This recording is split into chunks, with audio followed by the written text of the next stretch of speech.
വിവാദ ഫോൺ സംഭാഷണത്തെ തുടർന്ന് തിരുവനന്തപുരം DCC അധ്യക്ഷ സ്ഥാനത്ത് നിന്ന് രാജിവെച്ച പാലോട് രവിയെ വീട്ടിലെത്തി കണ്ട് എ ജലീലുമായുള്ള പാലോട് രവിയുടെ ഫോൺ സംഭാഷണമാണ് വിവാദമായിരുന്നത്. പറ്റിയ തെറ്റിന് മാപ്പ് പറഞ്ഞെന്ന് ജലീൽ പറഞ്ഞു.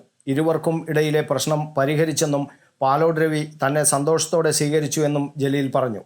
പാർട്ടി അന്വേഷണ സമിതിക്ക് മുമ്പാകെ മനസാക്ഷിക്കനുസരിച്ച് മൊഴി നൽകാനാണ് അദ്ദേഹം പറഞ്ഞതെന്നും ജലീൽ വെളിപ്പെടുത്തി.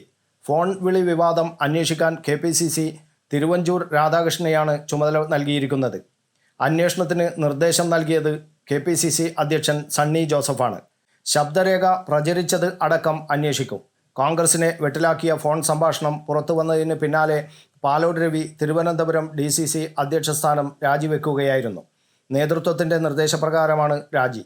LDF ഭരണം തുടരുമെന്നും കോൺഗ്രസ് എടുക്കാച്ചരക്കാകുമെന്നും പ്രാദേശിക കോൺഗ്രസ് നേതാവിനോട് രവി പറയുന്ന ഫോൺ സംഭാഷണമാണ് പുറത്തുവന്നത്. അപ്രതീക്ഷിതമായി വന്ന വിവാദത്തിനൊടുവിൽ അതിവേഗമായിരുന്നു രാജി.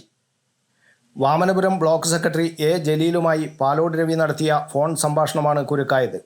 പഞ്ചായത്ത് തെരഞ്ഞെടുപ്പിൽ പാർട്ടി 3-ാം സ്ഥാനത്താകുമെന്നും നിയമസഭാ തെരഞ്ഞെടുപ്പിൽ തലകുത്തി വീഴുമെന്നും പാലോട് രവി പറഞ്ഞത് നേതൃത്വത്തെയും അണികളെയും അമ്പരപ്പിച്ചു.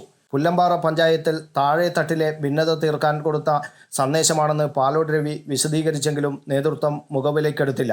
AICCയുമായി സംസ്ഥാന നേതാക്കളുമായും സണ്ണി ജോസഫ് കൂടിയാലോചന നടത്തി. സംഭാഷണം AICCയും പരിശോധിച്ചു. ഒടുവിൽ KPCC നേതൃത്വം രാജി ചോദിച്ചു വാങ്ങുകയായിരുന്നു. News bureau, Kannur media.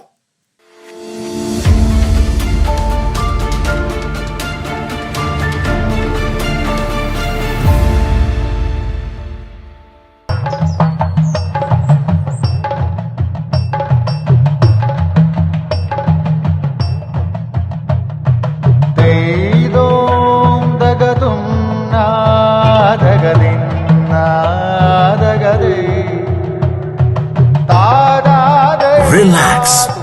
Redefine yourself.